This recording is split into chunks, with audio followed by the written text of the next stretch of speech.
Bonjour à tous et bienvenue dans cette nouvelle vidéo du Laraguide, le guide où nous découvrons toutes les fonctionnalités de Laravel de A à Z.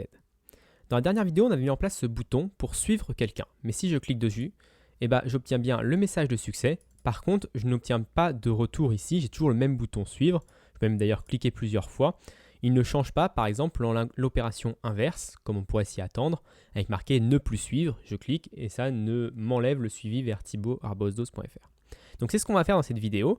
Je vais tout de suite aller dans ma vue, donc dans Resources, Views, utilisateur.blade.php, et c'est ici, dans le formulaire, qu'on a le bouton suivre. Donc moi, je ne veux plus afficher seulement suivre, je veux dire si la personne qui est connectée actuellement suit $utilisateur, donc l'utilisateur de la page, je veux afficher ne plus suivre. Sinon, je veux afficher suivre, comme c'était le cas auparavant, et puis je finis avec un @endif. Donc si je reviens sur Firefox et que je réactualise, bien sûr j'ai une erreur parce que la fonction suit n'existe pas sur app utilisateur. Donc je vais tout de suite créer cette fonction sur app utilisateur.php. Donc ici je vais créer une fonction public function suit. Et cette fonction elle prend en paramètre un utilisateur.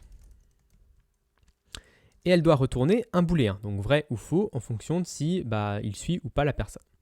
Donc comment je vais faire cette fonction? Je vais return this suivi pour récupérer tous les suivis de l'utilisateur actuellement connecté. Donc ça me permet de récupérer tous les utilisateurs de this, tous les suivis de this. Et dans tous ces suivis, je veux les filtrer pour récupérer seulement le suivi vers $utilisateur. C'est celui qui m'intéresse. Donc pour ça, je vais chaîner la méthode where avec suivi id est égal à utilisateur flèche id. Donc là, je récupère toutes les personnes que je suis, mais plus particulièrement la personne qui m'intéresse. Il peut y avoir normalement qu'une seule ligne, mais potentiellement ça peut m'en retourner plusieurs ou 0. Ensuite, on a déjà vu avec Eloquent, on peut faire get pour récupérer toutes les lignes qui nous intéressent. Mais il existe également une fonction qui s'appelle exist, qui permet juste de nous renvoyer vrai ou faux en fonction de si la requête SQL qui est présente avant ici, si cette requête SQL retourne une ligne ou 0. Donc je vais tout de suite utiliser exist, parce que c'est ce qui m'intéresse. Est-ce qu'il existe une ligne dans toutes les personnes que je suis qui correspond à cette condition-là?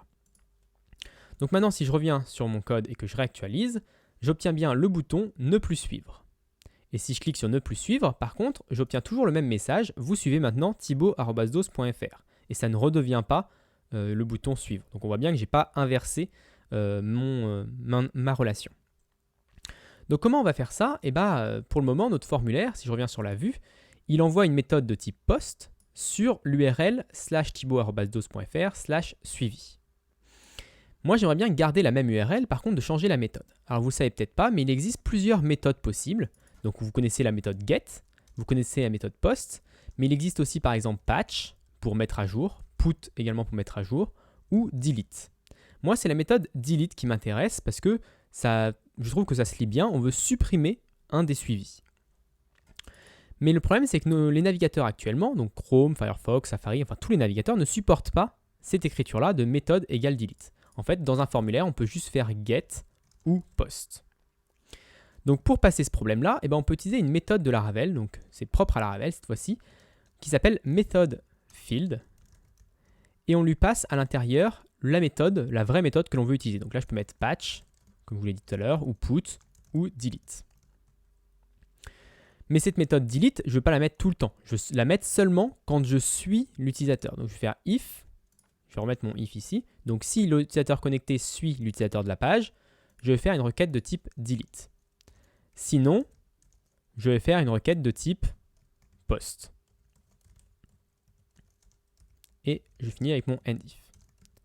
Donc il s'avère que si je ne mets pas de méthode field, Laravel va prendre ce méthode égale post. Donc en fait, j'ai même pas besoin de mettre mon else méthode field égale post.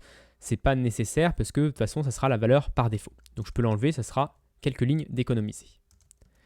Mais maintenant, si je reviens sur mon code et que je réactualise et que je clique sur ne plus suivre, je vais obtenir une erreur method not allowed HTTP exception. Alors pourquoi ça? Parce que l'URL ici, thibaut@dos.fr/suivi, elle ne supporte que les requêtes de type post. Et moi, je viens de faire une requête de type delete. Donc comment réparer ce problème-là? Je vais aller tout de suite dans mon route web.php. Et si on descend un petit peu, ici, j'ai ma route de type post pour le /email/suivi. Donc pour résoudre ce problème, il me suffit juste de rajouter une nouvelle route, de type delete cette fois-ci, vers la même URL, donc vers /email/suivi. Et le même contrôleur, par contre, je vais mettre une autre méthode que je vais appeler par exemple enlever, pour enlever un suivi. Maintenant, si je réactualise et que je renvoie les données, j'ai une autre erreur, on me dit que la méthode enlever n'existe pas. C'est normal, je ne l'ai pas encore créée. Donc je vais aller dans app http controllers suivi controllers et créer la fonction enlever. Maintenant, cette fonction, elle va être sensiblement équivalente à celle d'au-dessus. Donc je vais reprendre une partie du code et je vais juste renommer quelques petits trucs. Donc l'utilisateur qui est connecté, c'est l'utilisateur qui suit, pas l'utilisateur qui va suivre. Parce qu'actuellement, si on appelle la fonction enlever, c'est que l'on suit quelqu'un déjà. L'utilisateur qui va être suivi, même chose, ça ne va plus être du futur, ça va être du présent qui est suivi du coup. Enfin, ligne 25, là où on fait vraiment le travail, l'utilisateur qui suit, on récupère tous les suivis, on ne va pas attacher l'utilisateur qui suit, on va détacher avec la fonction détache. Et on va aussi également modifier le flash, vous ne suivez plus l'adresse email de la personne. Donc si je reviens sur mon code et que je réactualise et que je renvoie les données, j'obtiens bien vous ne suivez plus thibaut@dose.fr. Et on a bien le bouton cette fois-ci pour suivre. Donc je peux cliquer sur suivre, vous suivez maintenant thibaut@dose.fr, ne plus suivre, vous ne suivez plus thibaut@dose.fr, etc., etc. Donc voilà pour cette vidéo, j'espère qu'elle vous aura plu. N'oubliez pas de vous abonner pour ne pas manquer les autres vidéos. Et moi, je vous donne rendez-vous la semaine prochaine pour une autre vidéo du Lara Guide.